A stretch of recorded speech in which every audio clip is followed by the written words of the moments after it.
கிறிஸ்து இயேசுவுக்குள் அன்பாய் அழைக்கப்பட்ட அன்புக்குரிய சகோதர சகோதரிகளே, அனைவருக்கும் ஆண்டவராய் இயேசு கிறிஸ்துவுடைய நாமத்தினாலே அன்பின் வாழ்த்துக்கள். இந்த வாரம் இந்த கிளாஸில் பரிமள தைலம் என்கிற ஒரு தலைப்பில் நம்ம ஒரு அருமையான ஒரு பாடத்தை பார்க்குறோம். இந்த பாடம் எப்படின்னா, நம்ம ரெகுலராக சாப்பாடு, குழம்பு, ரசம் சாப்பிட்ருப்போம் இல்லையா?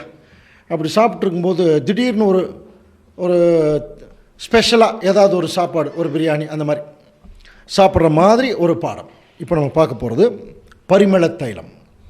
பரிமள தைலம் என்ற உடனே நமக்கு ஞாபகத்துக்கு வருவது நம்முடைய ஆண்டவர் இயேசு கிறிஸ்துவுடைய பாதத்தண்டியில் ஒரு ஸ்திரீ தன்னுடைய விலையேறப்பெற்ற தைலத்தை கொண்டு வந்து என்ன பண்ணாங்க, ஆண்டவருடைய பாதத்தில்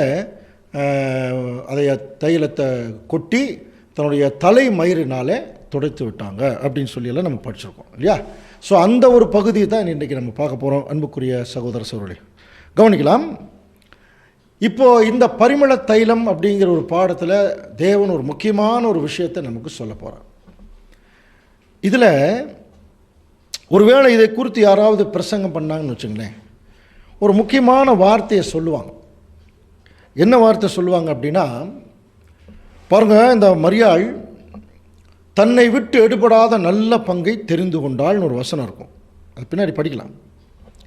அதை மேற்கோள் காட்டி பேசுவாங்க. பாருங்கள், மரியாள் தன்னை விட்டு எடுபடாத நல்ல பங்கை தெரிந்து கொண்டாள், மரியாள் தன்னை விட்டு எடுபடாத நல்ல பங்கை தெரிந்து கொண்டாள், அதே மாதிரி நாமளும் நல்ல பங்கை தெரிந்து கொள்ள வேணும், அந்த மாதிரி ஒரு ஜென்ரலாக பேசுவது உண்டு. ஆனால் இன்றைக்கி நம்ம கொஞ்சம் டீப்பாக உள்ளே போகலாம். இந்த நிகழ்ச்சியில் நடந்த காரியங்கள், அது தேவனுடைய சித்தம், அவருடைய திட்டத்தில் நமக்கு என்ன புரிய வைக்க போகுது என்பதை குறித்து நம்ம சிந்திக்கலாம். ஏன்னா வேத வாக்கியங்களை ஆராய்ந்து பாருங்கள் போட்டிருக்கு இல்லையா? அப்போது பழைய ஏற்பாடாகனாலும் இருந்தாலும் சரி, புதிய ஏற்பாடாக இருந்தாலும் சரி, எந்த ஒரு காரியத்தை நம்ம வேதத்தில் வாசிக்கும் பொழுதும், அது தீர்க்க தரிசனமாக இருந்தாலும், அது சம்பவங்களாக இருந்தாலும், அதில் ஏதாவது ஒரு சத்தியம் தேவன் நமக்கு கொடுப்பார் என்ற ஒரு விசுவாசம் நமக்கு இருக்குது. அந்த அடிப்படையில் தான் இப்போ உள்ளே போகிறோம். நம்ம ஏற்கனவே இப்போ நம்ம பார்க்க போகிற நிகழ்ச்சி ஆண்டவர் இயேசு கிறிஸ்துடைய ஒரு மரணத்திற்கு முன்பாக நடந்த ஒரு முக்கியமான ஒரு நிகழ்ச்சி இல்லையா? ஸோ வாசிக்கலாம் பாருங்கள். யோவான் 12ஆம் அதிகாரம் 1ஆம் வசனம். பஸ்கா பண்டிகை வர 6 நாளைக்கு முன்னே இயேசு தம் மரணத்திலிருந்து எழுப்பின லாசரு இருந்த பெத்தானியாவுக்கு வந்தார். பாருங்கள், பஸ்கா பண்டிகை வர 6 நாளைக்கு முன்னால் இந்த ஒரு நிழல் கூட நம்ம ஏற்கனவே பார்த்துருக்கோம். இப்போ பெத்தானியாவுக்கு வராரு. லாசரு யார் அப்படின்னா, நம்முடைய ஆண்டவர் இயேசு கிறிஸ்துடைய க்ளோஸ் ஃப்ரெண்டு இல்லையா? இப்போ அன்னைக்கு நைட் அவருக்கு ரா விருந்து பண்ணுறாங்க. அப்போது லாசருவுக்கு 2 சகோதரிகள், மார்த்தாள், மரியாள். இப்போ மார்த்தாள் பணிவிட செய்கிறாங்க. இப்போ லாசரு அவர் கூட பந்தி இருந்தவர்கள் ஒருத்தராக இருக்காங்க. ஆனால் இப்போ இந்த நிகழ்ச்சியில் லாசருக்கு எந்த பங்குமே இருக்காது. நீ கொஞ்சம் பார்த்தீங்கன்னா, இப்போ எல்லோரும் உட்காந்து பந்தியில் இருக்கும்போது திடீர்னு பாருங்கள், இந்த மரியாள் என்ன செய்கிறாங்க, விலையேற பெற்ற களங்கமில்லாத நலதம் என்னும் ஒரு தைலத்தை ஒரு ராத்தல் கொண்டு வராங்க. ஒரு அளவு, அது பின்னாடி பார்க்கலாம். கொண்டு அதை இயேசு கிறிஸ்துடைய பாதத்தில் பூசி எப்படி அதை துடைக்கிறாங்க பாருங்கள். ஒரு துணி எடுத்து துடைக்கல, அப்போ தன்னுடைய தலைமயிரால் அவருடைய பாதங்களை துடைத்தால். அப்போ கம்ப்ளீட்டாக சரண்டர், குனிஞ்சு ஆண்டவருடைய பாதத்தில் துடைக்கிறாங்க. இப்போ அந்த தைலம் ஓப்பன் பண்ண உடனே அந்த வீடு முழுவதும் தைலத்தினுடைய பரிமளத்தினால் நிறைந்தது. நல்ல வாசனை அடிச்சிருக்கு அந்த வீடு முழுவதும். அப்போது ரொம்ப இது எல்லாரும் கவனிக்கிறாங்க. திடீர்னு தான் இது நடக்குது. இப்போ மரியாள் என்ன செய்கிறாங்க, அந்த விலையேறப்பெற்ற நலதங்கிற தைலத்தை எடுத்துகிட்டு ஆண்டவருடைய பாதத்தில் அதை பூசி தன்னுடைய தலை மயிரினால் அங்கே துடைக்கிறாங்க. அப்போ பாருங்கள், யாருக்கு கோபம் வருது பாருங்கள். யோவான் 12:4. அப்பொழுது அவருடைய சீஷரில் ஒருவனும் அவரை காட்டி கொடுக்க போகிறவனும் ஆகிய சீமோனுடைய குமாரனான யூதாஸ் காரியோத். பாருங்க எப்படி யோவான் எழுதுறார் பாருங்க. அவரை காட்டி கொடுக்க போகிறவனான ஐடென்டிஃபிகேஷன் கொடுக்குறார். இப்போ அந்த யூதாஸ் காரியோத் பயங்கரமான கோபம், எரிச்சல். இவ்வளோ பெரிய விலையேறப்பெற்ற தைலத்தை வேஸ்ட் பண்ணுறீங்களே, இந்த தைலத்தை 300 பணத்துக்கு விற்று தரித்திரருக்கு கூடாமல் போனதுன்னா ஏதோ ரொம்ப ரொம்ப இரக்கமுள்ள ஒரு மாதிரி அங்கே காட்டிக்கிறார். இதை விற்றா ஏழைகளுக்கு கொடுக்கலாம் இல்லையா? அப்போ நல்லா புரிஞ்சுக்கலாமா? அப்போது இயேசு கிறிஸ்துவுக்கு யூதாஸ் காரியோத் ஒரு ட்ரெஷரர், பொருளாளர். இப்போது ஆண்டவருக்கு எதுக்கு பொருளாளர் போஸ்ட்டு தேவையே இல்லையே. அவர் எல்லா அற்புதங்களும் செய்கிறார். தேவை சாப்பாடு வேணுங்களுக்கு சாப்பாடு கொடுத்துட்றாரு, எல்லா அற்புதங்களும் செய்கிறாரு. இப்போ ஆண்டவருக்கு பணம் தேவையில்லை. ஆனால் அந்த இடத்துல ஒரு பணம் வந்து என்ன பண்ணியிருக்காங்க, நிறைய பேர் கொடுத்துருக்குறாங்க. அது யூதாஸ் காரியத்தை வாங்கி வச்சுருக்கார். பர்பஸ் என்னன்னு கவனிங்க. அதை யூதாஸ் காரியத்தை எக்ஸ்பிரஸ் பண்ணுறார். ஆனால் அவருடைய புத்தி அது இல்லை. ஏன்னா யோவான் வந்து யாருன்னு எழுதிட்டார், யூதாஸ் வந்து யாருன்னு சொல்லி எழுதிட்டார் தெரியுங்களா யோவான். கவனிக்கலாம் பாருங்கள். யூதாஸ்க்கு கோபம் வருது, எரிச்சல் வருது. இப்போ யோவான் யூதாஸை குறித்து என்ன எழுதுகிறார் பாருங்க. அவன் தரித்திரரை குறித்து கவலைப்பட்டு இப்படி சொல்லாமல் அவன் திருடனானபடியால். பார்த்தீங்கன்னா அப்போ ஒரிஜினல் மைண்டே திருடனா, பணப்பையை வைத்து கொண்டு அதில் போடப்பட்டதை சுமக்கிறவனானபடினாலே இப்படி சொன்னான். சரிங்களா. அப்போ ஒரிஜினலாக யூதாஸ் நல்ல புத்தியில் சொல்ல, அவன் திருடன்ட்டார் இல்லையா. சரி, அப்போது ஆனால் பர்பஸ் என்ன, யூதாஸ் கையில் ஏன் பணம் அங்கே கொடுக்கப்பட்டதுன்னா, ரோட்டில் போகும்போது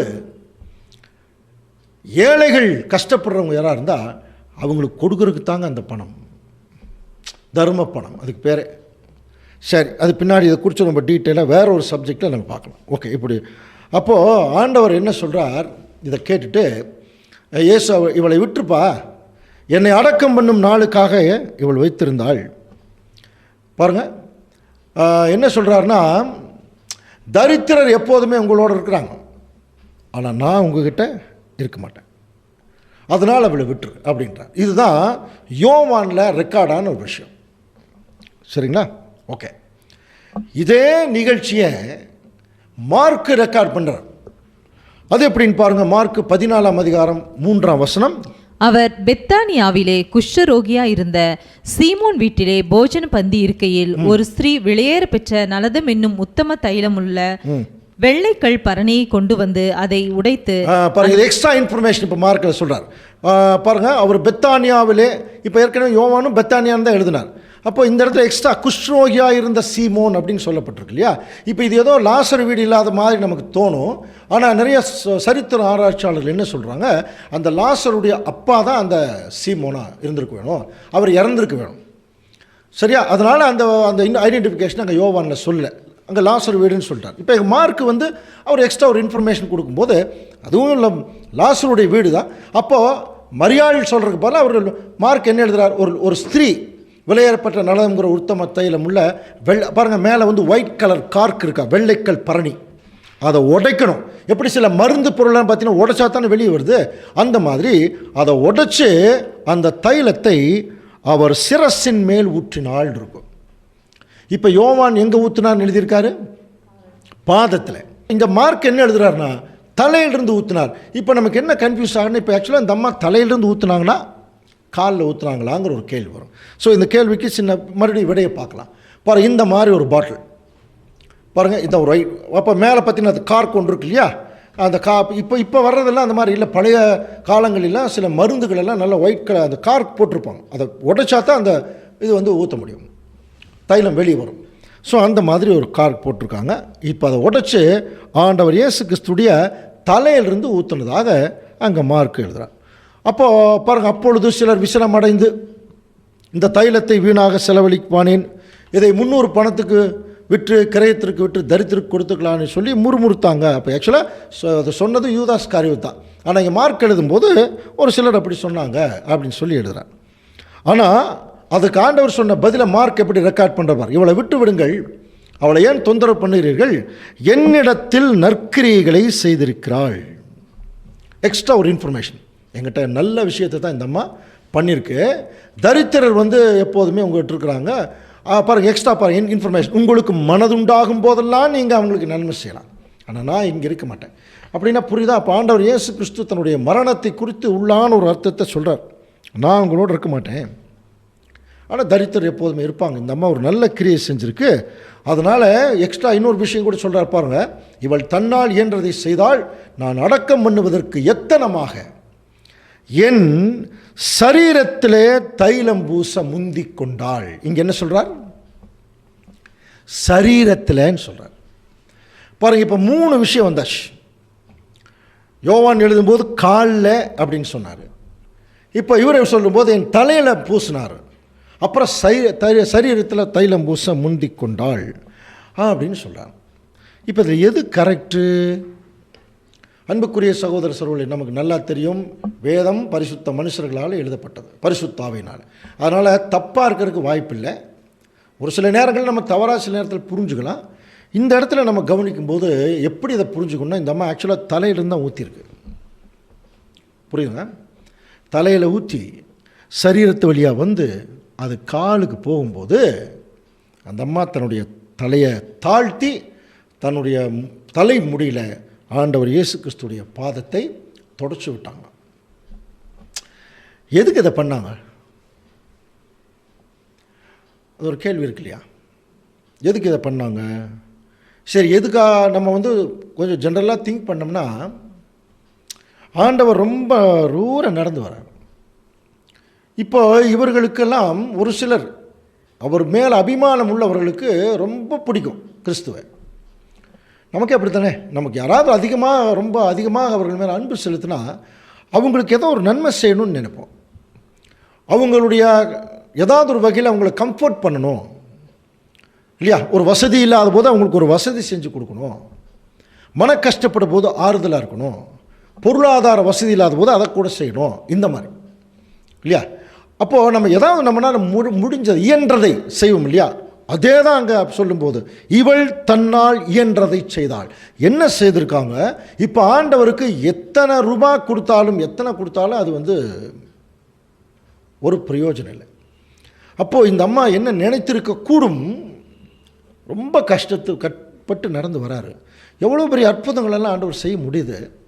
ஆனால் தேவனுடைய ஊழியத்தின் நிமித்தம் அவர் நடந்தே போகிறாரு. எவ்வளோ கால் வலிக்கும், உடம்பு வலிக்கும் இல்லையா? கால் வலிக்கும். அப்போது இதற்காகவே பிரத்யேகமாக செய்யப்படுகிற தைலங்கள்.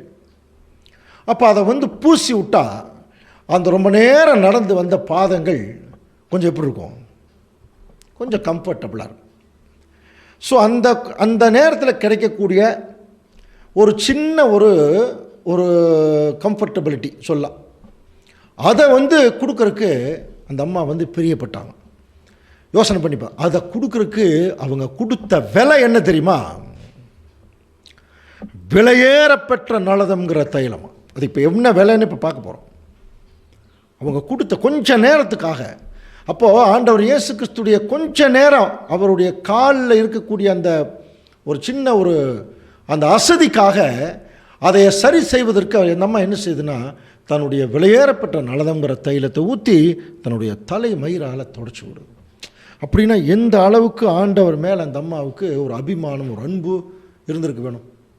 பிதாவாகிய தேவனுடைய ஒரே மகன், ரொம்ப பெரியவர், அவருக்கு எல்லா வகையிலையும் நம்ம கம்ஃபோர்ட் பண்ணோம் அப்படிங்கிற மாதிரி ஒரு சிந்தனையில் அந்த அம்மா வந்து ஒரு பெரிய ஒரு விஷயத்தை செய்தான். இதை குறித்து ஆண்டவர் இயேசு கிறிஸ்து வந்து மார்க்கு சுவிசேஷத்தில் ரெக்கார்ட் பண்ணும்போது, மார்க்கு 14:9 வாசிக்கலாம். இந்த சுவிசேஷம் உலகத்தில் எங்கெங்கே பிரசங்கிக்கப்படுமோ அங்கெங்கே இவளை நினைப்பதற்காக இவள் செய்ததும் சொல்லப்படும் என்று மெய்யாகவே உங்களுக்கு சொல்லுகிறேன். பாருங்க, மார்க்கு 14:9, இந்த சுவிசேஷம் உலகத்தில் எங்கெங்கே பிரசங்கிக்கப்படுமோ.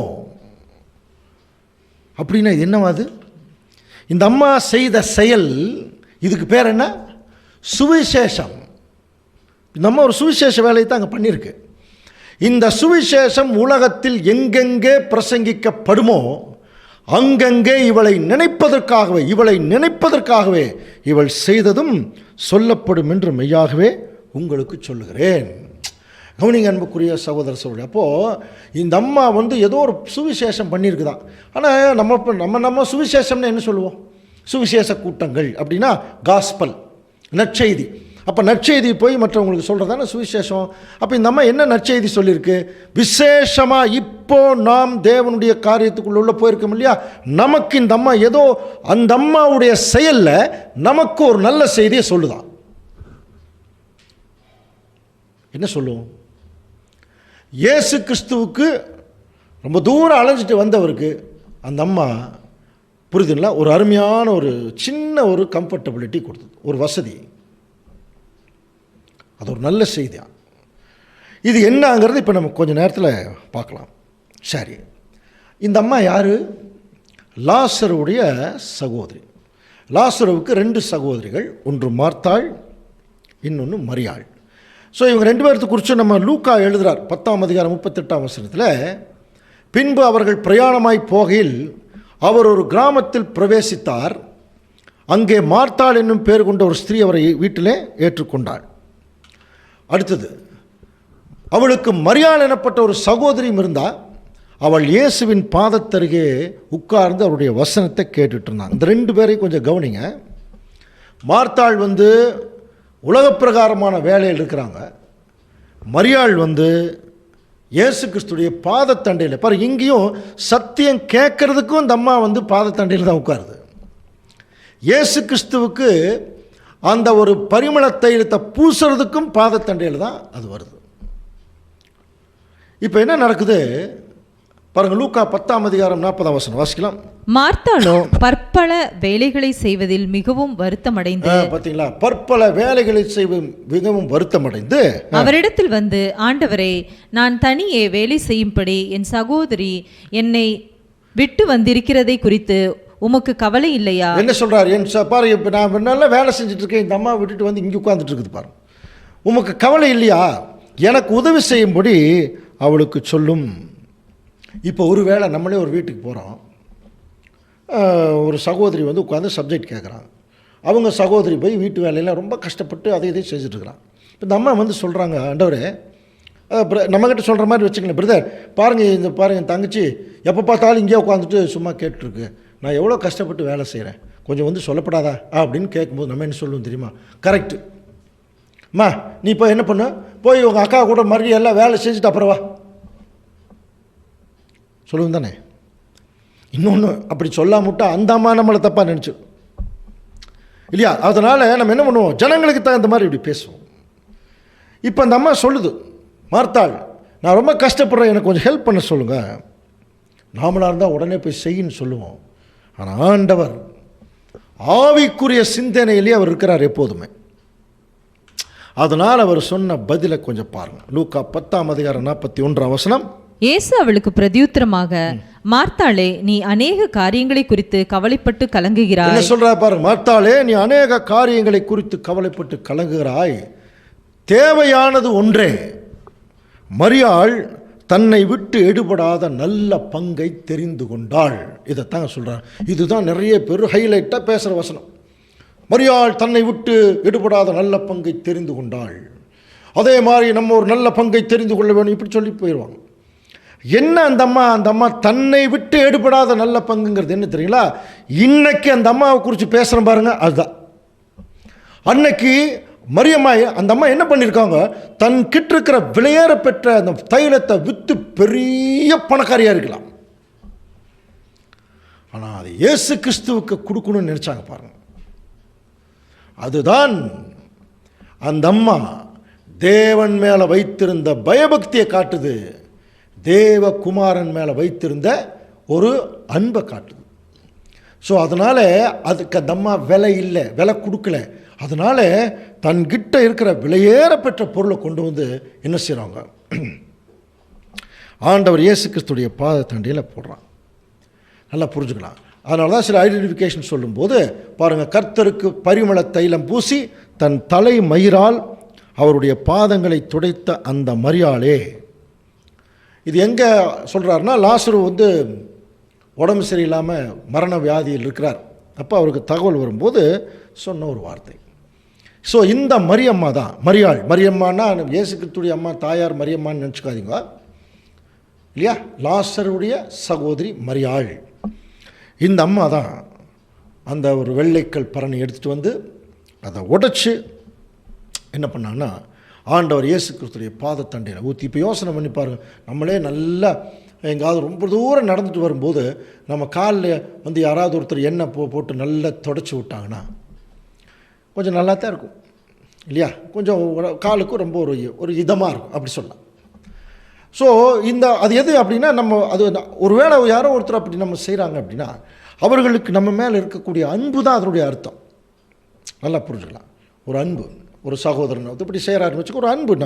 நம்ம சகோதரன் ரொம்ப கஷ்டப்பட்டு வராருங்க, அவருக்கு எப்படியாவது நம்ம வந்து பாருங்கள் கைகால் உடம்பெல்லாம் வலிக்குதுங்கிறாரு, அவருக்கு ஏதாவது நம்ம ஒரு மாத்திரை வாங்கி கொடுக்கலாம், அல்லது ஏதாவது ஒரு கைகால் வந்து அழுத்தி விடலாம். அந்த மாதிரி இது வந்து கவனிச்சு பார்த்தீங்கன்னா அவங்க அந்த மாதிரி இருக்கும்போது கொஞ்சம் கம்ஃபர்டபுளாக இருக்கும் இல்லையா. இப்போ இயேசு கிறிஸ்து அவர் வந்து தொடர்ந்து நடந்துட்டு வர்றார். அப்படி இருக்கிற போது ஆண்டவரை இந்த பூமியில் இருக்கிற வரைக்கும் அவருடைய சரீரத்தில் அவர் படக்கூடிய கஷ்டங்களுக்கு கவனிக்கிறீங்களா, ஒரு நல்ல ஒரு கம்ஃபர்டபிலிட்டியை கொடுக்கணும்னு அந்த அம்மா நினச்சாங்க. பிகாஸ் ஆஃப் தேவனுடைய குமாரனுங்கிறதுனால அது தேவனுக்கு செய்யக்கூடிய ஒரு மகிமையாக நினச்சாங்க இல்லையா. அது ஆண்டவர் இயேசு கிறிஸ்துவுக்கு செய்யக்கூடிய ஊழியமாக நினச்சாங்க.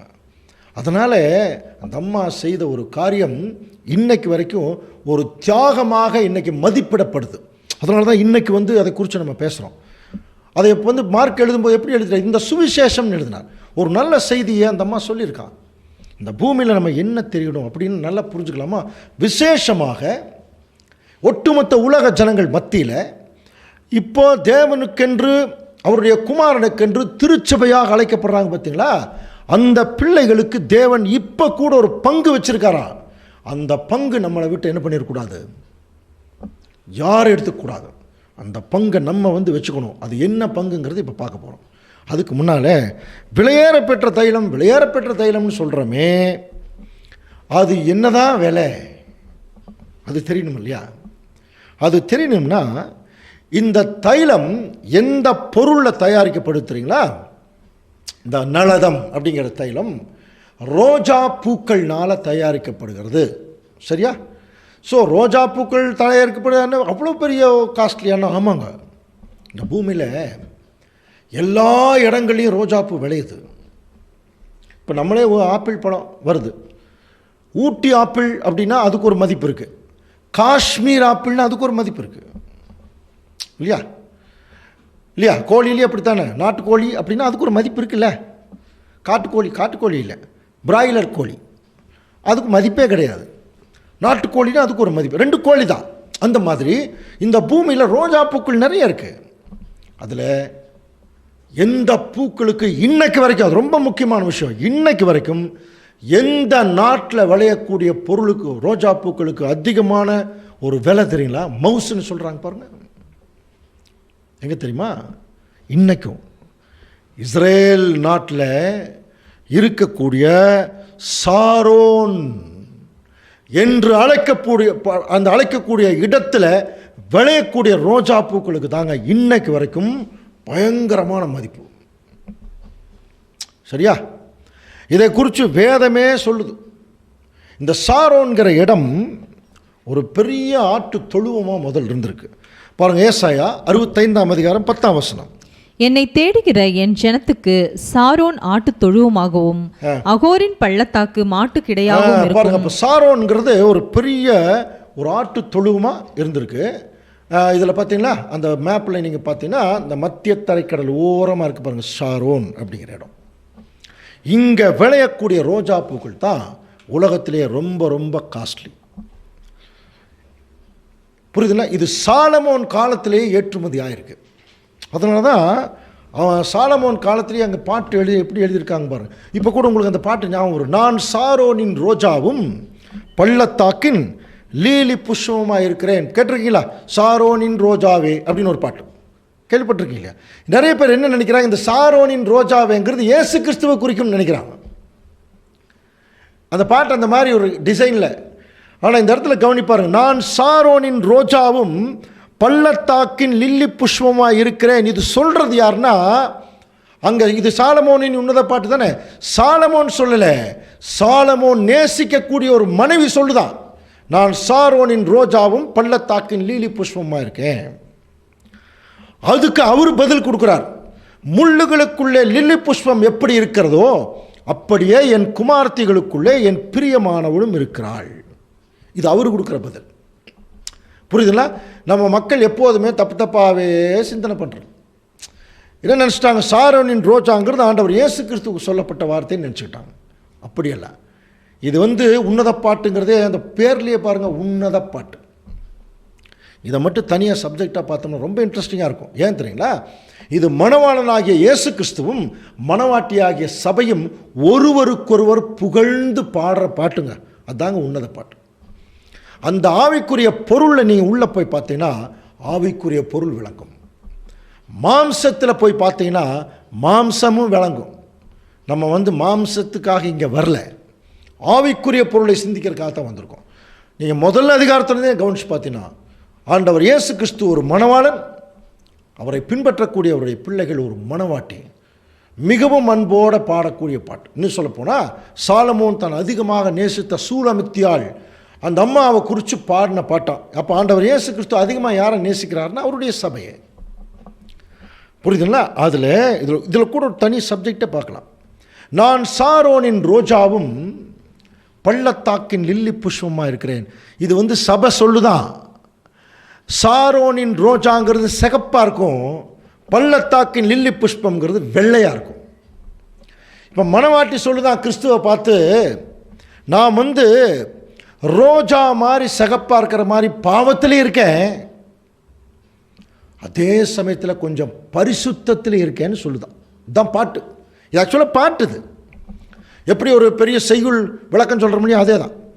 சிகப்பு, அதைத்தான் ஏசாயா 1ஆம் அதிகாரத்தில் நீங்கள் படிச்சீங்கன்னா, என் பாவங்கள் சிவேரென்றிருந்தாலும் உறைந்த மழையைப் போல வெண்மையாகும். ஏசாயா 1ஆம் அதிகாரத்தில் படிக்கலாம்.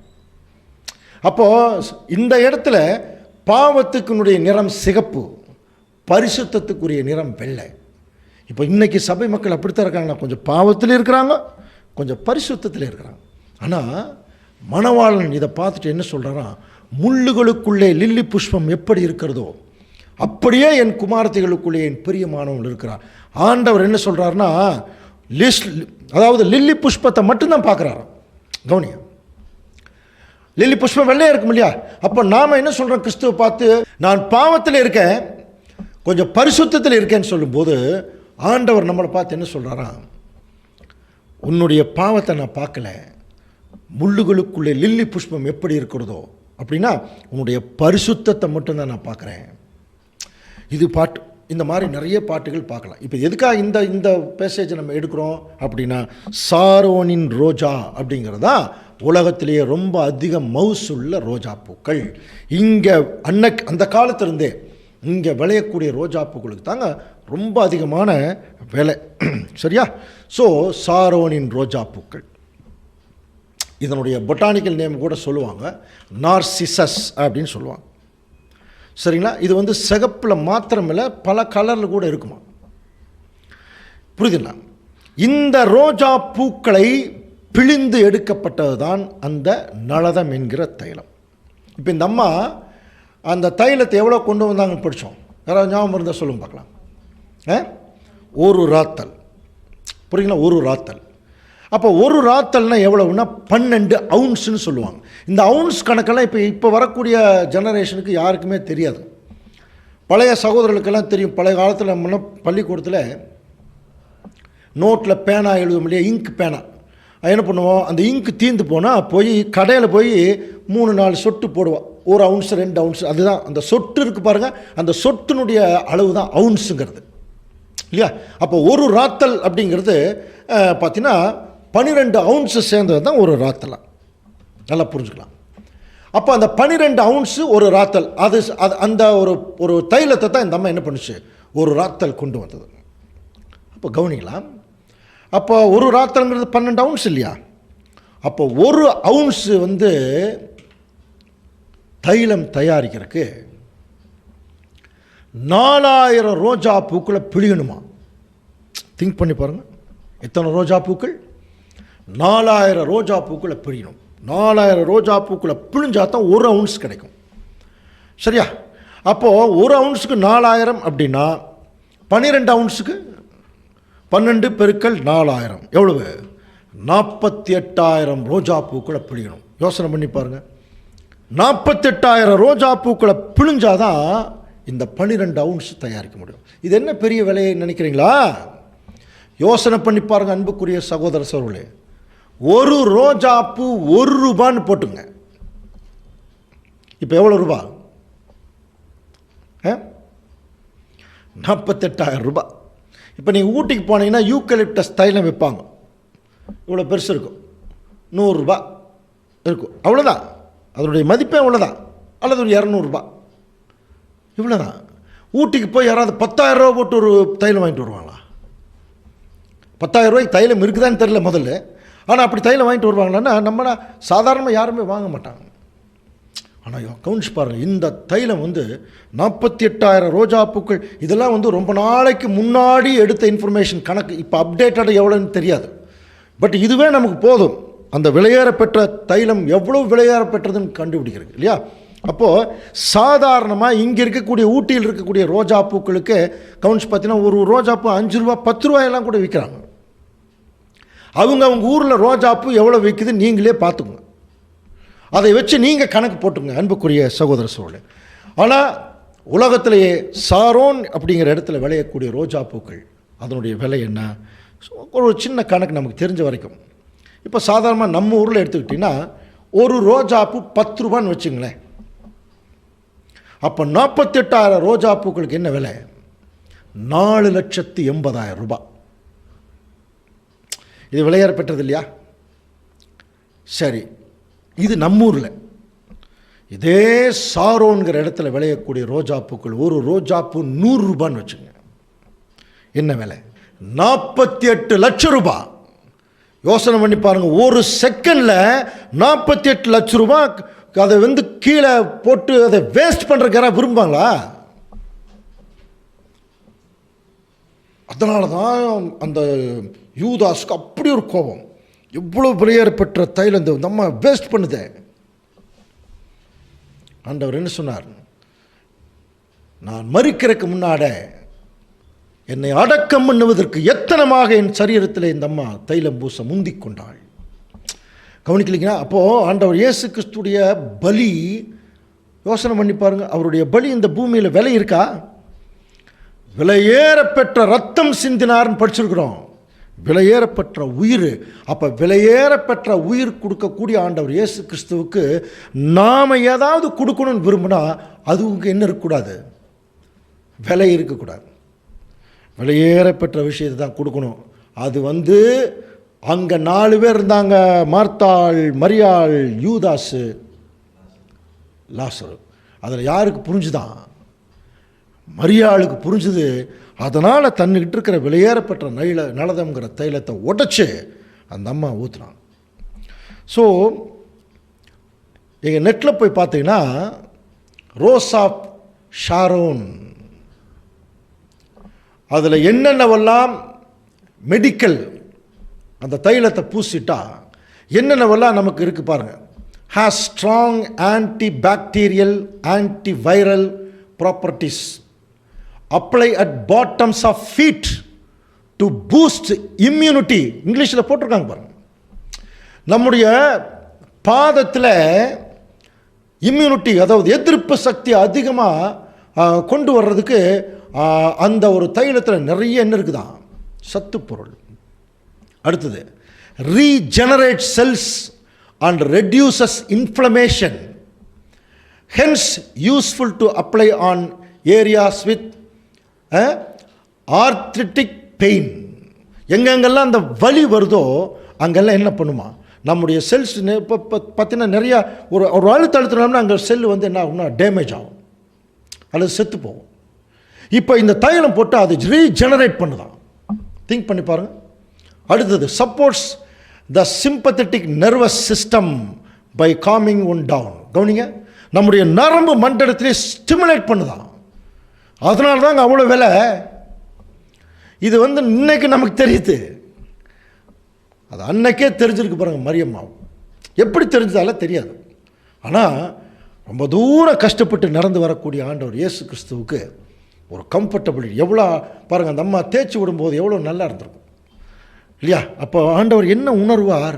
இந்த அம்மா எந்த அளவுக்கு என்னுடைய கஷ்டத்தை புரிஞ்சிருக்கும். அதுக்கு இந்த அம்மா தன்னால் முடிஞ்சதை செய்தே. ஏன்? நான் தேவனுடைய குமாரன் என்பதற்கா. இதே தாங்க இன்னும் நிறைய இருக்குது. சாதாரணமான விஷயம் இல்லை இந்த தைலத்தினுடைய தாற்பயம். இன்னொரு விஷயம் என்ன தெரியுங்களா? நமக்கு தெரிந்திருக்கிறபடி இந்த அம்மாவுக்கு பிறகு கவனிங்க, இந்த தைலத்தை யூஸ் பண்ணது யார் தெரியுங்களா? அன்றைக்கிருந்த ரோம பேரரசன் நீரோ மன்னன். ஓப்பன் பண்ணி கவனிச்சு பாருங்கள். ஒரு ரோம பேரரசன் யூஸ் பண்ணுற விலையேறப்பெற்ற நலதம்ங்கிற தைலம். இது என்ன பிரச்சனைனா, இவ்வளோ விலையேறப்பெற்ற தைலம் இந்த அம்மா கையில் எப்படி வந்ததுன்னு தெரியாது. ஒருவேளை நம்ம கையில் வந்துன்னு வச்சுங்க, கவனிங்க, ஒரு 48 லட்ச ரூபா கையில் நம்மக்கிட்ட இருக்குது, என்ன பண்ணுவோம் சொல்லுங்கள் நீங்களே? திடீர்னு ஏதாவது ஒரு பெரிய ஒரு போட்டியில் ஜெயிச்சிட்டோம், அந்த போட்டியில் டிவிலெல்லாம் அப்படிலாம் போட்டியெல்லாம் வர்றாங்க இல்லையா, அப்படி திடீர்னு 48 லட்ச ரூபா உங்களுக்குன்னு ஒரு செக் வந்து கொடுக்குறாங்க. இதை பார்த்தோன்னே நமக்கு என்ன ஞாபகம் வரும்? இந்த 48 லட்சம் ரூபாயும் தேவனுக்கென்று நான் செலவு செய்து அவருடைய நாமத்தையே மகிமைப்படுத்துவேன் ஒருத்தர் சொல்ல முடியுமா? என்ன பண்ணுவோம் தெரியுமா? ஏற்கனவே நமக்கு பேங்க்கில் ஒரு 10 லட்ச ரூபா கடன் இருக்குது. முதல்ல என்ன செய்யணும்? 10 அங்கே போகட்டும். அப்புறம் இந்த இடத்துல ஒரு லேண்ட் ஒன்று அன்றைக்கி பேசணுமே, நம்மளால் வாங்க முடியலையா, இங்கே ஒன்று போட்டோம். அப்போ நம்மக்கிட்ட இருக்கிற கார் வந்து இப்போ சரியில்லை, ஒரு புது கார். என்னென்னவெல்லாம் நம்முடைய வசதி வாய்ப்புகளை பெருக்கிக் கொள்ள முடியுமோ அத்தனை பெருக்குவோம். கடைசியாக யாராவது ஒருத்தர் கேட்டாங்கன்னு வச்சுங்க, ஏங்க பிரதர் ஏதாவது கடவுளுக்குன்னு ஏதாவது செய்கிறீங்களா? நம்ம செய்கிறதெல்லாம் கடவுளுக்கு தானுங்க, நடிப்பு. நான் இருக்கிறதே கடவுளுக்காகத்தாங்கிறது. சில பேர் அப்படி தான் சொல்லுவாங்க. எல்லாத்தையும் மற்றதுக்காக செலவு பண்ணிவிட்டு என்ன பண்ணுவோம்? நான் இருக்கிறதே கடவுளுக்காகத்தாங்க, ஸ்தோத்திரம் அப்படிப்பான். அன்புக்குரிய சகோதர சகோதரர்களே, கவனிங்க. அப்போது நமக்கு என்னென்னவெல்லாம் விலையேறப்பெற்ற பொருள் இருக்குதோ அத்தனையும் தேவனுக்கென்று நம்ம கொடுக்கணும். இந்த இடத்துல கவனிச்சு பார்த்தீங்கன்னா இது எப்படி புரிஞ்சுக்கக்கூடாதுன்னா, அந்த அம்மா இயேசு கிறிஸ்துவுக்கு கொடுத்தது அன்னைக்கு. இன்னைக்கு இதே மாதிரி நமக்கு ஒரு சான்ஸ் கிடைத்தா நம்ம யாருக்கு கொடுக்கணும்? இயேசு கிறிஸ்துவ எங்காவது நேரில் வாங்க அவருக்கு கொடுக்குறேன்னு சொல்லணுமா? அப்படி இல்லை. தேவனுடைய பிள்ளைகள் என்ன செய்யணும்? யார் யாருக்கெல்லாம் இப்படி கஷ்டத்தில், எப்படி அந்த கால் பாதம் கஷ்டப்பட்டுச்சு இல்லையா, அப்போ அந்த பாதம் கஷ்டப்படும் போது அதுக்கு ஒரு கம்ஃபர்டபிலிட்டி கொடுக்குறாங்க அந்த அம்மா. அதே மாதிரி இன்றைக்கி நம்மளாம் யார் தெரியுங்களா?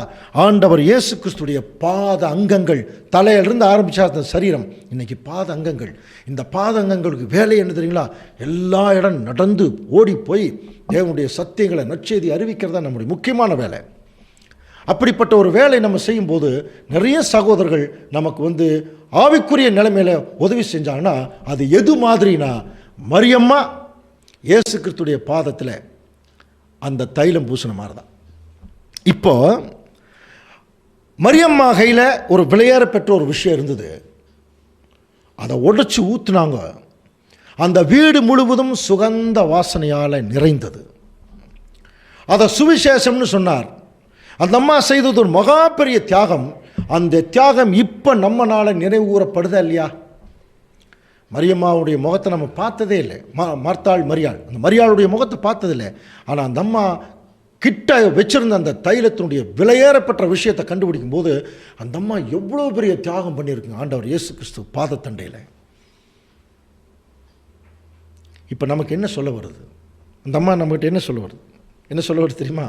பாருங்கள், முதலாம் வரியில் வந்திருக்கார் தேவனுடைய குமாரன், உலகத்துக்கே தன்னுடைய ஜீவனை கொடுக்க போகிறவர். அப்படிப்பட்ட மகா பெரிய உன்னதமானவருக்கு தலையில் நான் என் தலை முடியல நான் வந்து அந்த தைலம் பூசி தேய்ச்சி விடுறத நான் பாக்கியமாக நினைக்கிறேன்.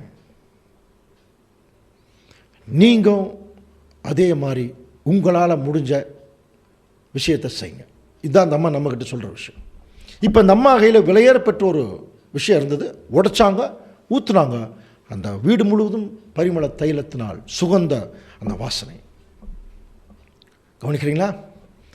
இதே மாதிரி தான் அன்புக்குரிய சகோதர சகோதரர்களே, ஆண்டவர் இயேசு கிறிஸ்து கூட பரலோகத்தை விட்டு இந்த பூமியில் வந்தபோது அவர்கிட்ட ஒரு விலையேறப்பட்ட ஒரு விஷயம் இருந்தது.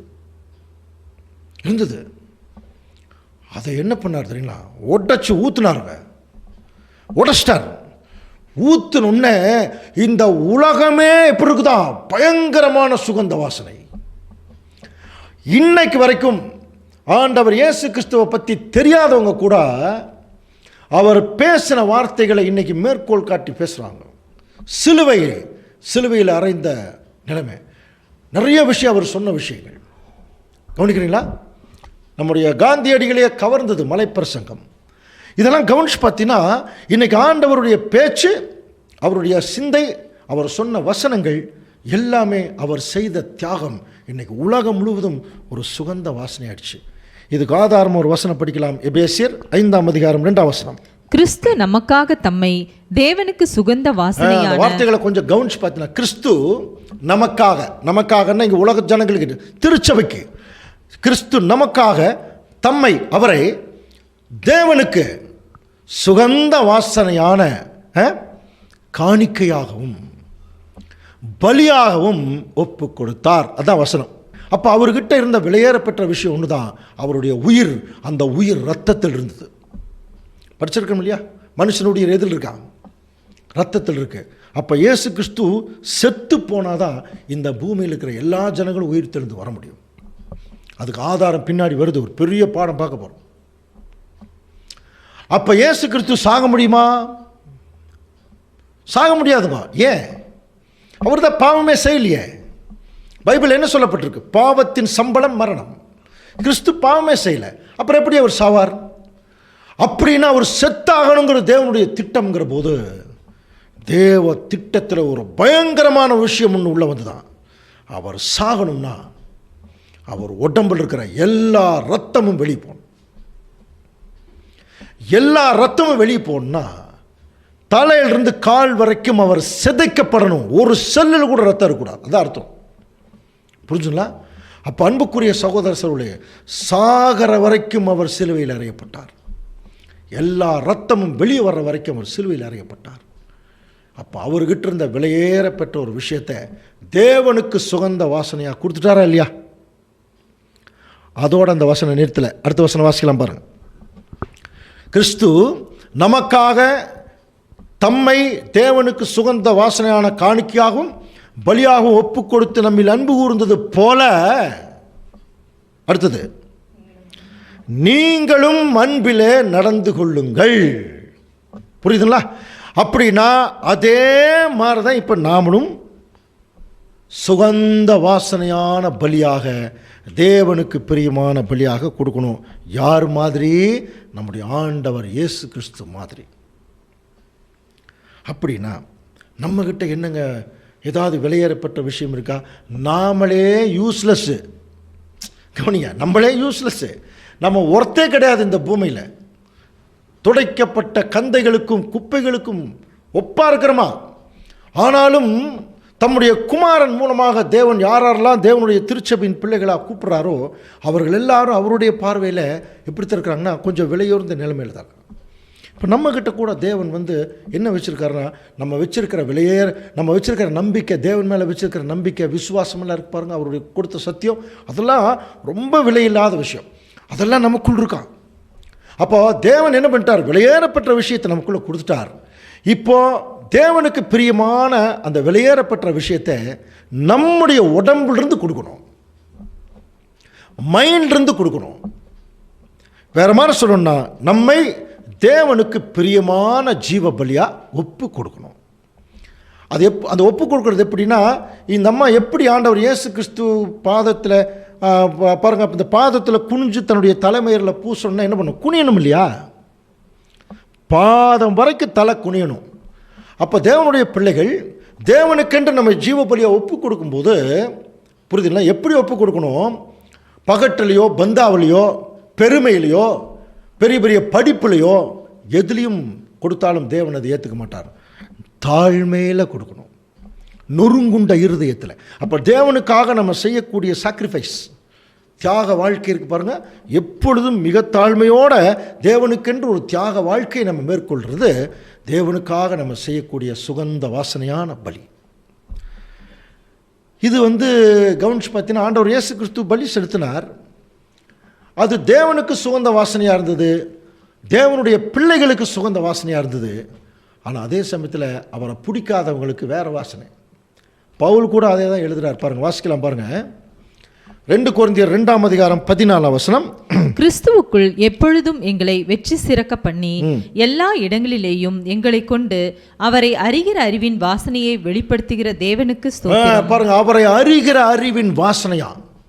அப்போ ஆண்டவர் இயேசு கிறிஸ்துவை பற்றி அதிகமாக படிக்க ஒரு நல்ல வாசனை, ஒரு நல்ல விஷயம் அந்த நம்மக்கிட்ட வந்துட்டே இருக்கும். அந்த வாசனை நமக்குள்ளே போகும்போது நாமே நல்ல வாசனை வீசக்கூடிய பிள்ளைகளாக இருக்கலாம். அதை தான் சொல்கிறார், கிறிஸ்துவை அறிகிற அறிவின் வாசனை.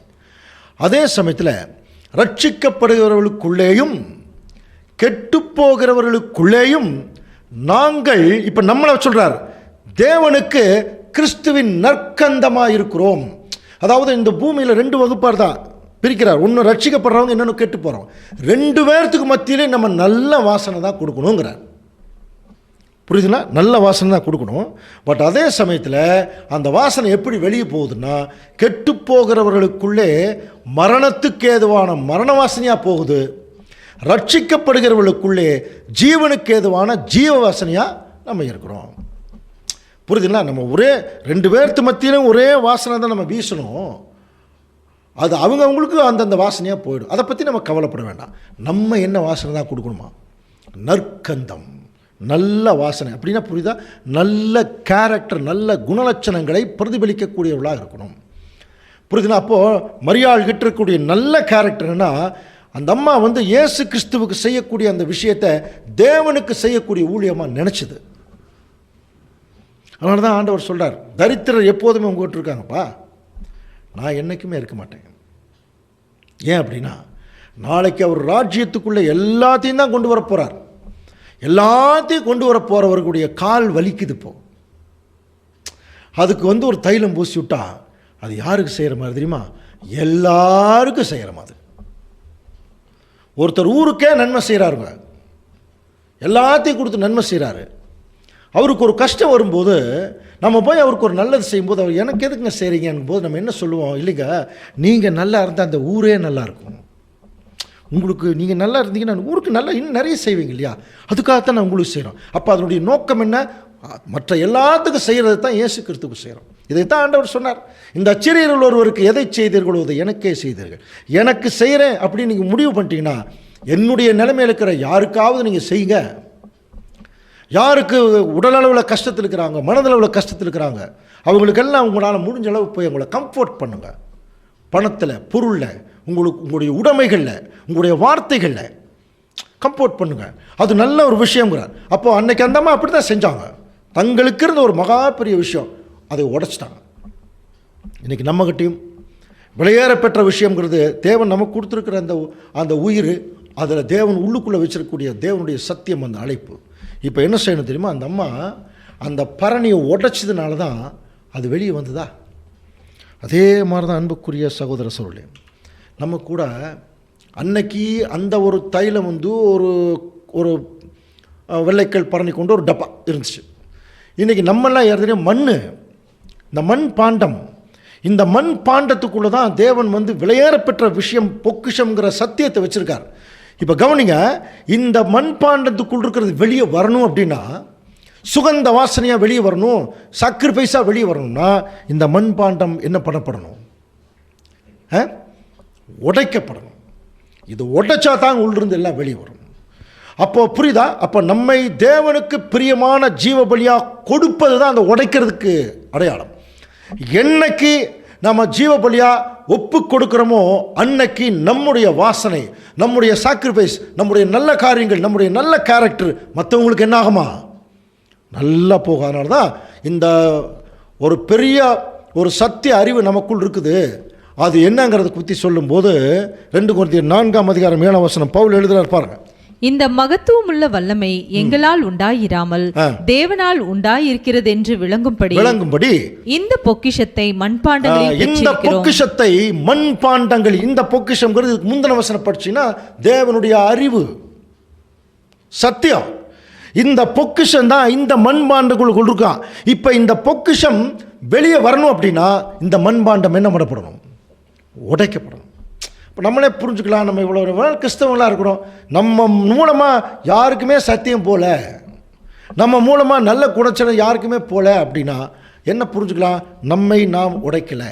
உடைக்கிறதுனா என்ன? இதை தான் ரோமர் 12 பவுல் எழுதினார். அப்படி இருக்க சகோதரரே, நீங்கள் உங்கள் சரீரங்களை பரிசுத்தமும் தேவனுக்கு பிரியமான ஜீவபலியாக ஒப்பு கொடுக்க வேண்டும் என்று தேவனுடைய இரக்கங்களை முன்னிட்டு வேண்டிக் கொள்கிறேன். இதுவே நீங்கள் செய்யத்தக்க புத்தியுள்ள ஆராதனை இல்லையா? ஸோ இதுதான் தேவன் நம்மக்கிட்ட கொடுக்குற. அப்போ தேவனுடைய சத்தியத்தை உள் வாங்கிட்டோம், விலையேறப்பட்ட விஷயம் இருக்குது.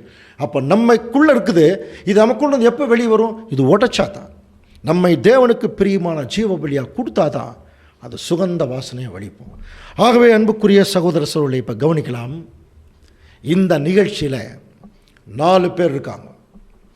அதில் முதன்மையான இடத்த பிடிச்சவங்க யாருன்னா மரியாள். இந்த மரியாள் செய்த வேலையை தாங்க இன்றைக்கி நம்ம செய்யணும். மரியாள் அவங்ககிட்ட இருக்கிற வெளியேறப்பட்ட விஷயத்தை உடைச்சி கிறிஸ்துவுக்கு கிட்ட பலியாக கொடுத்தாங்க இல்லையா, அந்த மாதிரி இப்போ உண்மையான திருச்சபையின் பிள்ளைகள் தான் அந்த மரியாளுக்கு நிழலாக சொல்லப்பட்டிருக்காங்க. இவங்க என்ன செய்வாங்க? தங்களுக்குரிய விஷயத்தை கிறிஸ்துவுடைய பாதத்துக்கு கொண்டு போவாங்க. அதனால தான் பாருங்கள், கவனிச்சு பாருங்கள், 2 கொரிந்தியர் 11ஆம் அதிகாரம் 2ஆம் வசனம் வாசிக்கலாம். நான் உங்களை கற்புள்ள கன்னிகையாக கிறிஸ்து என்னும் ஒரே புருஷனுக்கு ஒப்பு கொடுக்க நியமிக்கப்பட்டபடியால் உங்களுக்காக தேவ வைராக்கியம் கொண்டிருக்கிறேன். உங்களுக்காக தேவ வைராக்கியம் கொண்டிருக்கு. அப்போ ஆண்டவர் இயேசு கிறிஸ்துவுக்கு திருச்சபை கற்புள்ள கன்னிகை. அப்போ கற்புள்ள கன்னிகை என்ன பண்ணும்? தன்னுடைய மணவாளனுக்கு என்ன செய்யணுமோ தன்னுடைய உயிரை கூட கொடுக்கும். அதுதான் கற்புள்ள கன்னிகை. அப்போ தனக்குள் இருக்கக்கூடிய எல்லா பெரிய ஒரு விலையுயர்ந்த விஷயத்தையும் தன்னுடைய கணவனுக்கு கொடுக்கும். அதான் கற்புள்ள கன்னிகை. அந்த மாதிரி தான் இன்றைக்கி திருச்சபை இருக்கான். அப்போ உண்மையான திருச்சபையின் பிள்ளைகள் மணவாளனாகிய இயேசு கிறிஸ்து அவருடைய பிள்ளைகளுக்கு தங்களுடைய எல்லாவற்றையும் கொடுக்கறதுக்கு அவங்க எப்பொழுதுமே ரெடியாக இருப்பாங்க. அது ஒரு சாக்ரிஃபிஷியல் லைஃப், ஒரு மிகப்பெரிய ஒரு வாழ்க்கை, தியாக வாழ்க்கை. அந்த வாழ்க்கையை பாருங்கள், அன்னைக்கு அந்த அம்மா ஒரு மணி நேரத்தில் அது செய்து முடிச்சுட்டு போயிடுச்சு. இன்றைக்கி அது பெரிய பேர் அந்த அம்மாவுக்கு. நம்ம என்ன நம்மக்கிட்ட சொல்லிடுச்சுன்னா இது ஒரு பெரிய சுவிசேஷம். அப்போ இன்றைக்கி நம்ம பண்ணக்கூடிய சுவிசேஷங்கிறது ஏதோ சுவிசேஷம் சொல்கிறது மட்டும் இல்லைங்க, போய் 4 பேர்த்துக்கு சத்தியம் சொல்கிறது மட்டும் சுவிசேஷம் இல்லை, புரியுதா? அப்போ அங்கே அந்த சொத்தியை சொல்லக்கூடிய இடத்துல கஷ்டப்படுறவங்க, துன்பப்படுறவர்கள், சிரமப்படுறவங்க, இவங்க எல்லாத்துக்கும் நம்மளால் முடிஞ்ச எல்லா உதவிகளையும், மன உதவியாக இருந்தாலும் சரி, பண உதவியாக இருந்தாலும் சரி, அப்புறம் நல்ல குண உதவியாக இருந்தாலும் சரி கொடுக்கணும். அப்படி கொடுத்தா என்ன நடக்கும் தெரியுமா? நேற்று மரியாள் ஒரு தியாகம் பண்ணாங்க, இன்னைக்கு நாம் அதை நினைவு கூறுகிறோம். இன்னைக்கு தேவனுக்காகவும் ஆண்டவர் இயேசு கிறிஸ்துவுக்காகவும் நம்ம பண்ணக்கூடிய தியாகங்கள் இருக்கு பாருங்க, அது நாளைக்கு ராஜ்யத்தில் உலக ஜனங்களால் நினைவு கூறப்படும். காட்டுவாராம் தேவன். பாருங்க, இந்த பாவமான உலகத்திலேயே என்னுடைய பிள்ளைகள் எனக்காகவும் என்னுடைய குமாரனுக்காகவும் நாங்கள் கொடுத்த சத்தியத்துக்காக எவ்வளோ கஷ்டப்பட்டிருக்காங்க, எவ்வளோ துன்பப்பட்டிருக்காங்க, எவ்வளோ அவமானப்பட்டிருக்காங்க. பாருங்கள், இத்தனைக்கு நான் அவங்களுக்கு கொடுத்த சத்தியம் அப்படின்னு சொல்லி தேவன் என்ன செய்வாராம்? விட்னஸ் பண்ணுவாராம். எப்படி இன்னைக்கு மரியாள் நமக்கு ஒரு சாட்சியாக இருப்பதை போல. சரியா? இது ஒரு வகுப்பார். இன்னொரு வகுப்பார் யாருன்னா மார்த்தாள். இதே இடத்துல ஒரு மார்த்தாள். இந்த அம்மாவுடைய வேலை, இந்த அம்மாவும் ஸ்திரீ தான். ஆனால் இந்த அம்மா உலக பிரகாரமான வேலைகளை செஞ்சுட்டு கவலைப்பட்டே இருந்துதான். அது இயேசு கிறிஸ்துக்கிட்ட வந்து இப்படி ஆகி போச்சுங்க, அப்படி ஆச்சுன்னு சொல்லுங்க. இதே மாதிரி தான் இன்றைக்கி ஒரு குரூப் இருக்கிறாங்க. அந்த குரூப் நம்மளை சுற்றியில் இருக்கிறாங்க. யார் தெரியுமா? இன்னைக்கு இருக்கக்கூடிய பெயர் சபை, பெயர் அளவில் இருக்கக்கூடிய எல்லா சபை ஜனங்களும் இப்படி தான். என்ன பண்ணுறாங்கன்னா, உலக பிரகாரமாக போய் கஷ்டப்படுறது, கடன் வாங்கிட்டு எதாவது கஷ்டப்பட்டு அப்புறம் ஆண்டவர்கிட்ட வந்து இப்படி ஆகிப்போச்சு, அப்படி ஆகிப்போச்சு, அப்படி ஆகிப்போச்சுன்னு சொல்லி புலம்புறது. ஆனால் இந்த அம்மா மரியாள் என்ன பண்ணாங்க? இயேசு கிறிஸ்துடைய பாதத்தண்டுக்கு உட்கார்ந்து சத்தியம் கேட்டாங்க. அப்போ உண்மையான திருச்சபை சத்தியம் கேட்பாங்க, கிறிஸ்துக்கிட்ட ஜீவபலி கொடுப்பாங்க. ஆனால் பேர் சபை என்ன பண்ணுவாங்கன்னா, உலக பிரகாரமான வேலையத்தை செஞ்சுட்டு அதில் இயேசு கிறிஸ்துவை திருப்திப்படுத்தலான்னு பார்ப்பாங்களாம். அதனால தான் இந்த வகுப்பார் யாருங்கிறத ஏசாயா எழுதுறாரு பாருங்க. ஏசாயா 4ஆம் அதிகாரம் 1ஆம் வசனம். அந்நாளில் 7 ஸ்திரீகள் ஒரே புருஷனை பிடித்து. இப்போ இதுக்கு முன்னாடி 2 கொரிந்தியர் 11:2 படிச்சோம் இல்லையா? நான் உங்களை கற்புள்ள கன்னிகையாக கிறிஸ்து எனும் ஒரே புருஷனை, வார்த்தை இருக்கு இல்லையா? அதே வார்த்தை தான் இங்கேயும். இப்போ இந்த கடைசி நாளில் இப்போ பாருங்க, அந்நாளில் 7 ஸ்திரீகள் இங்கேயும் ஒரே புருஷனை பிடிச்சிக்குவாங்க. பிடிச்சிட்டு வாசிங்க. நாங்கள் எங்கள் சொந்த ஆகாரத்தை புசித்து எங்கள் சொந்த வஸ்திரத்தை உடுப்போம், எங்கள் நிந்தை நீங்கும்படி உன் பேர் மாத்திரம். பாருங்க, 7 ஸ்திரீகள் இவங்க என்ன செய்யறாங்கன்னா, எங்க சொந்த ஆகாரத்தை சாப்பிட்டு. 7 ஸ்திரீகள்லாம் புரியுதா? இவங்க இங்கே நிற்கக்கூடிய சபைகள் புரியுதுங்களா? இவங்க எல்லாமே என்ன பண்றாங்க? சொந்த ஆகாரம், இவங்களுக்கு சொந்த இஷ்டத்துக்கு போதகம், அப்புறம் சொந்த வஸ்திரம்ங்கிறது ரூல்ஸ். அவங்க சபைகளுக்கு ரூல்ஸ் வச்சுக்கிறாங்க. சொந்த போதகம், இவங்க நினைக்கிறது போதிக்கிறது. யோசனை பண்ணி பாருங்க. அப்போ இப்படி போதிச்சுட்டு என்ன சொல்கிறாங்க? ஆனால் இப்படி தான் நாங்கள் போதிச்சுக்குவோம், சொந்தமாக நாங்கள் என்ன வேணாலும் பண்ணிக்குவோம், ஆனால் எங்களுக்கு எந்த பிரச்சனையும் வரக்கூடாது, உங்கள் பேர் மாத்திரம் விளங்கட்டு, பேர் மட்டும் வச்சுக்கிறாங்களா. எல்லாரும் இயேசு கிறிஸ்துன்னு பேர் தாங்க வச்சுருக்காங்க. அவர் சொல்கிறத கேட்குறாங்களான்னு பாருங்கள். இவங்க போதகம் உங்களுக்கு எல்லாம் கொடுப்பார், எல்லாம் கொடுப்பார், ஆசீர்வாதம் கொடுப்பார், கார் கொடுப்பார், பங்களா கொடுப்பார், உன்னை வாழாக்காமல் தலையாக்குவார், இஸ்ரேல் ஜனங்களுக்கு சொன்னதெல்லாம் சொல்லிட்டு இருக்கிறாங்க. அப்போ ஆசீர்வாதம்னு சொல்லி ஜனங்கள் என்ன பண்ணுறாங்கன்னா, அதாவது ஒரு ஆசை இச்சைகளுக்குள்ளே கொண்டு போயிட்டுருக்கிறாங்க. நல்லா புரிஞ்சுக்கலாம். ஜனங்களும் ஏமாந்து போய் என்ன நடக்குதுன்னே தெரியல. 7 ஸ்திரீகள்னால் இன்றைக்கி இருக்கிற எல்லா சபைகளும் இப்படி தான் இருக்காங்க. சரிங்களா? ஒரே புருஷன் கிறிஸ்து பேரை பிடிச்சிக்கிறாங்க, ஆனால் கிறிஸ்து சொல்கிறத கேட்குறது இல்லை. ஆனால் உண்மையான சபை மக்கள் எப்படி இருப்பாங்க? அவர்கள் கற்புள்ள கன்னிகை. புரியுதுங்களா? அப்போது இந்த மார்த்தாள் யாருக்கு நிழலாக இருக்காங்கன்னா, இன்றைக்கி இருக்கக்கூடிய பெயர் சபைகள் உலக பிரகாரமாக போய் வேலை செய்கிறது, அப்புறம் அதில் நொந்து போகிறது, கஷ்டப்படுறது, அதுக்கப்புறம் இயேசு கிறிஸ்துகிட்ட வந்து புலம்புறது இல்லையா? அது மட்டும் இல்லை, இந்த சபைகள் எல்லாம் உலக பிரகாரமாக இயேசு கிறிஸ்துவை திருப்திப்படுத்தணும்னு நினைக்கிறாங்க. பெருசாக கிறிஸ்மஸ் கொண்டாடிட்டா, பெருசாக விழாக்கள் கொண்டாடுறது இல்லையா? இப்படி எல்லாம் செஞ்சுட்டா இயேசு கிறிஸ்துவை திருப்திப்படுத்த முடியும்னு நினைக்கிறாங்க. முடியாது. அப்போ மார்த்தாளுக்கு நல்ல சர்டிஃபிகேட் இல்லை. மரியாள் கூட இருந்தாலும் மார்த்தாளுக்கு நல்ல சர்டிஃபிகேட் இல்லை. அடுத்தது பாருங்கள், யூதாஸ்.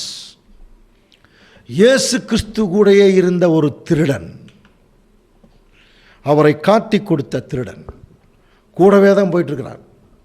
இது யார் தெரியுங்களா? இன்னைக்கு இருக்கக்கூடிய தவறான போதகர்கள். இவங்களுடைய நோக்கமே பணம் தான். புரியுதுங்களா? இன்றைக்கி அன்புக்குரிய சகோதர சகோதரர்களே, இந்த சத்தியத்தை கேட்டு வர்றவங்க நிறைய பேர் நம்மக்கிட்ட கேட்குற கேள்வி என்னென்னா, பிரதர் நீங்கள் சொல்லக்கூடிய சத்தியங்கள் எல்லாம் ரொம்ப நல்லா இருக்குது, ரீசனபிளாக இருக்குது, பைபிள் வசனத்தின்படி இருக்குது, ஆனால் ஒரே ஒரு சந்தேகம் என்ன, ஆனால் இதை நிறைய பேர் கேட்க மாட்டேங்கிறாங்களே, நிறைய பேர் இது கேட்குறதுக்கு வர மாட்டேங்கிறாங்களே. இதே வந்து யூடியூப்லங்கிறனால அதுலேயும் கொஞ்சம் பேர் தான். இதே ஒரு ஊரில் போய் கிளாஸ் எடுத்தோன்னா ஆயிரக்கணக்கில் வர்றாங்களான்னு வரமாட்டாங்க, கொஞ்சம் பேர் தான் வருவாங்க. அப்போ அவங்க என்ன கேள்வி கேட்குறாங்க, நீங்கள் உண்மையை தானே சொல்கிறீங்க, ஏன் உங்களுக்கு கொஞ்சம் பேர் வர்றாங்கன்னு கேட்குறாங்க. இதுக்கு வந்து அவங்க வந்து தொடக்க காலத்துலேருந்து அந்த ஒரு தெளிவான முறைப்படியான சத்தியங்களை கற்றுக்கொண்டிருந்தால் அந்த கேள்வி வராது. ஏன்னா இன்றைக்கி சிறு மந்தையினுடைய செலெக்ஷன் தான் நடந்துட்டுருக்கு.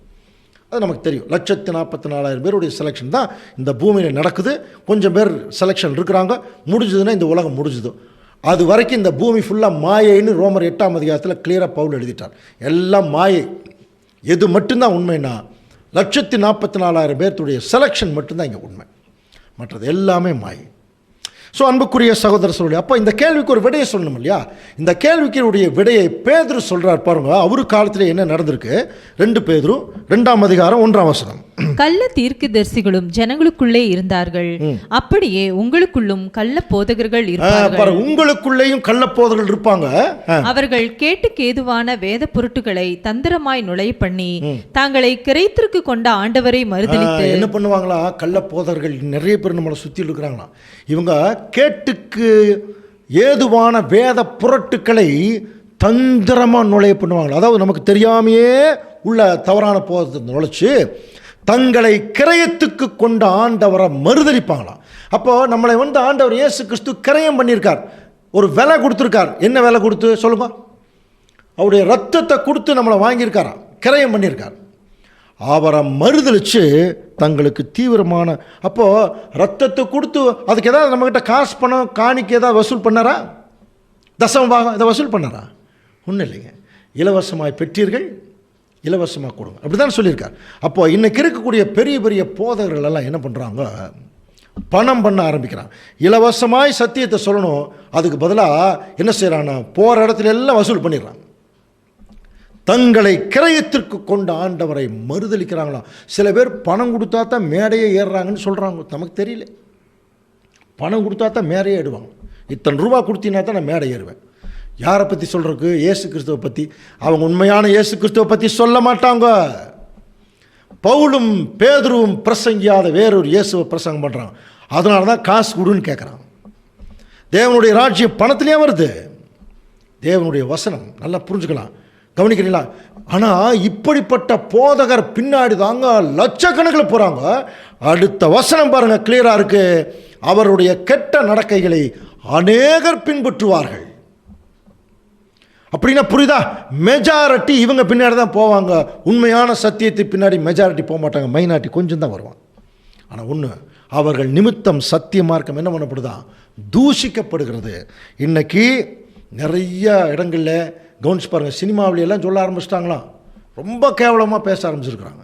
இந்த போதர்கள் செய்யக்கூடிய ஒரு தவறான விஷயங்கள், ஜனங்களை ஏமாற்றி டான்ஸ் ஆடுறது இல்லையா, ரொம்ப மோசமான காரியங்கள் செய்யுது. இதெல்லாம் கவனிக்கும் போது மற்றவங்களுக்கெல்லாம் கிறிஸ்தவர்கள் மேலே ஒரு மதிப்பே போகுது. முதல்ல கிறிஸ்தவர்களுக்கு பார்த்தீங்கன்னா வீடு கேட்டால் உடனே கொடுப்பாங்க. அவங்க கொஞ்சம் கரெக்டாக இருப்பாங்க, கரெக்டாக பேசுவாங்க. இன்றைக்கி கிறிஸ்தவர்கள் சொன்னாலே வீடு கொடுக்க மாட்டேங்கிறாங்க. ஒரு சில இடங்களில் போய் ஏதாவது ஒன்று வாங்க, ஒரு சின்ன ஒரு ஆராதனை நடத்துகிறேன்னு சொன்னால் நீங்கள் கத்துவீங்களான்னு கேட்குறாங்க. கத்து எல்லாம் டிஸ்டர்ப் பண்ணுறீங்க. நீங்கள் பேர் எப்படி வாங்கியிருக்கிறோம் பாருங்கள். தேவனுடைய ஒரு பரிசுத்த ஆவி என்பது ஒரு சாந்த குணம். அமைதியாக உட்காந்து தேவனுடைய காரியங்களை கவனித்து அப்படியே போயிட்டுருக்கணும். அதை விட்டுட்டு பாருங்கள், பிசாசுகளை போல கத்துவதும் பயங்கரமாக ஆடுவதும் எல்லாம் தேவன் அருவருக்கிறார். ஸோ ஆனால் இப்படி வழி நடத்துகிற போதகர்கள் பின்னாடி தான் நிறைய பேர் போகிறாங்க. புரியுதுங்களா? இந்த மாதிரி அப்போ மெஜாரிட்டி இவங்க பின்னாடி தான் போவாங்க. கடைசி அவங்களுடைய எப்படி தெரியுங்களா முடிப்பாங்க? அடுத்த வசனமா 2 பேதுரு 2ஆம் அதிகாரம் 3ஆம் வசனம். பொருளாசை உடையவர்களாய். பார்த்தீங்களா? பொருளாசை உடையவர்களாய். பாருங்க, அப்போ அவங்க என்ன ஆசை இருக்குது அவங்களுக்கு? தந்திரமான வார்த்தைகளால் உங்களுக்கு தங்களை ஆதாயமாக வசப்படுத்தி கொள்வார்கள். ஆனால் அவங்களுக்கு தண்டனை நிச்சயம்ங்கிறார். பெரிய பெரிய டிவிலெல்லாம் நீங்கள் பார்க்கல முடியாது, ரொம்ப பெரிய பிரசங்கம் பண்ணுறாங்க. பிரசங்கம் பண்ணி கடைசியில் என்ன சொல்கிறாங்க? நீங்கள் அனுப்ப வேண்டிய முகவரி சொல்கிறாங்களா இல்லையா? பணமாகவோ செக்காகவோ இல்லையா? இப்போ கூகுள் பே என்னென்னமோ பே எல்லாம் வந்துருச்சு. அனுப்புங்க அனுப்புங்க அனுப்புங்க. ஜனங்களும் பயங்கரமான சுயநலவாதிகள். ஆண்டவர் தேவன் அவர்கிட்ட ஜெபம் பண்ணுறதுக்கு எல்லாத்துக்கும் உரிமை கொடுத்துருக்கார். நல்லா புரிஞ்சுக்கலாம். அப்போ இவர்களும் தேவனை நம்புறதில்லை. இந்த ஒரு அஞ்ஞான விஷயத்தை என்ன பண்ணிடுறாங்க? அவங்க நல்லா பயன்படுத்திக்கிறாங்க. பயன்படுத்திட்டு என்ன செய்கிறாங்கன்னா, ஜனங்கள் இடத்துல நிறைய காசு வாங்கி கோடீஸ்வரர் ஆகிட்டு இருக்காங்க நிறைய பேர். பொருளாசையுடையவர்களாய் யூதாஸ் வகுப்பார். இவங்கெல்லாம் இயேசு கிறிஸ்து பின்னாடியே போகிறேன்னு சொல்லிட்டு பணத்தையே குறியாக கொண்டு ஜனங்களை ஏமாற்றி கொண்டிருக்கிற வகுப்பார். அதனால தான் இந்த சத்தியமெல்லாம் எழுதின மூத்த சகோதரர் எழுதுகிறார். அதாவது யூதாஸ் என்ன சொல்கிறாராம், இதை விற்று ஏழைகளுக்கு கொடுத்துருக்கலாமில்ல, எதுக்கு இதை வேஸ்ட் பண்ணுறீங்கன்னு. அந்த ஏழைன்னு சொன்னது யாருன்னா இவரை சொல்கிறாராம், எங்கிட்ட கொடுத்துருக்கலாமில்லன்னு சொல்கிறாராம். அப்படியே எந்த அளவுக்கு புத்தி இருக்கும் பாருங்க. இன்றைக்கி இப்படித்தாங்க ஜனங்கள் என்ன பண்ணிட்டு இருக்கிறாங்க? காணிக்க இத்தனை கொடுங்க, அத்தனை கொடுங்க. 5 அப்பம் 2 மீன் கொண்டு ஆண்டவர் இயேசு கிறிஸ்து ஆசீர்வதிச்சார். 5 அப்பம் மாதிரி 5000 கொடுக்குற இத்தனை பேர் வேணும், 2000 கொடுக்குற இத்தனை பேர் வேணும்னு சொல்லிலாம் கேட்குறாங்களா இல்லையா? அப்போது ஜனங்களுடைய ரத்தத்தை என்ன பண்ணிட்டு இருக்காங்க தெரியுமா? உறிஞ்சுறாங்க. ஒரு நல்ல மேய்ப்பன் தன் ஆடுகளுக்காக ஜீவன் கொடுப்பான். ஒரு கெட்ட மேய்ப்பன் தன் ஆடுகளுடைய ஜீவனை ரத்தத்தை முதல் கொண்டு எடுத்துருவான். யூதாஸ் வகுப்பார் இன்னைக்கு இருக்கக்கூடிய போதகர்கள். அடுத்தது சம்பந்தமே இல்லாமல் ஒருத்தர் இருந்தாருங்க, லாசரு. அவர் யாருக்கு நிழலாக இருக்கார்னா, லாசருவுக்கு ஆண்டவர் இயேசு கிறிஸ்து செய்த ஒரு நன்மை என்னென்னா உயிரோடு எழுப்பினார். அப்படின்னா நம்மளை சுற்றியில் உலக ஜனங்கள் இருக்கிறாங்க பாருங்கள், அவங்க நம்ம இந்த சத்தியத்துக்குள்ளே அவங்களுக்கு சம்பந்தமே இல்லை. ஆனால் லாசரு எப்படி உயிரோடு எழுப்பினாரோ அந்த மாதிரி உலக ஜனங்களை ஆண்டவர் இயேசு கிறிஸ்து எல்லாத்தையும் உயிரோடு எழுப்பார். நம்ம ஏற்கனவே யோவானில் படிக்கிறோம் இல்லையா? 5ஆம் அதிகாரம் 28ஆம் வசனம். இதை குறித்து நீங்கள் ஆச்சரியப்பட வேண்டாம், பிரேதக்குழியுள்ள அனைவரும் அவருடைய சத்தத்தை கேட்கும் காலம் வரும். ஸோ அப்போ எல்லா ஜனங்களும் தேவன் உயிர்த்தெழுந்து வந்துடுவாங்க. இவங்க சத்தமே இல்லாமல் ஒரு உட்காந்துருக்கிற மாதிரி இருக்கிறாங்க. ஸோ இந்த நிகழ்ச்சியில் அன்புக்குரிய சகோதர சகோதரர்களே, 4 வகுப்பார் இயேசு கிறிஸ்துவை சுற்றியில் இருக்கிறாங்க. புரியுதுங்களா? அதில் மரியாள் உண்மையான திருச்சபை குறிக்கிறாங்க. ஏன்னா அவருடைய விலையேறப்பட்ட விஷயத்தை ஆண்டவருக்கு கொடுத்தாங்க. மார்த்தாள் பெயர் சபைகளை குறிக்கிறாங்க. அவங்க உலகப்பிரகாரமாக எல்லாத்தையும் கவலைப்பட்டுட்டு உலகப்பிரகாரமாக போயிட்டு தேவனுடைய சத்தியத்தை கேட்குறவங்க தயாரில்லை. கிறிஸ்துடைய சத்தியத்தை கேட்குற மார்த்தாள் தயாரில்லை, மரியாள் தயாராக இருந்தாங்க. மார்த்தாள் உலகப்பிரகாரமான வேலையில் இருந்துட்டு இயேசு கிறிஸ்துக்கிட்ட புலம்புற மாதிரி இன்றைக்கி பெயர் சபை ஜனங்கள் இருக்காங்க. அதே மாதிரி லாசரு பார்த்தீங்கன்னா இந்த உலக ஜனங்கள் சம்பந்தமே இல்லாமல் உயிர் தெழுந்து வருவாங்க.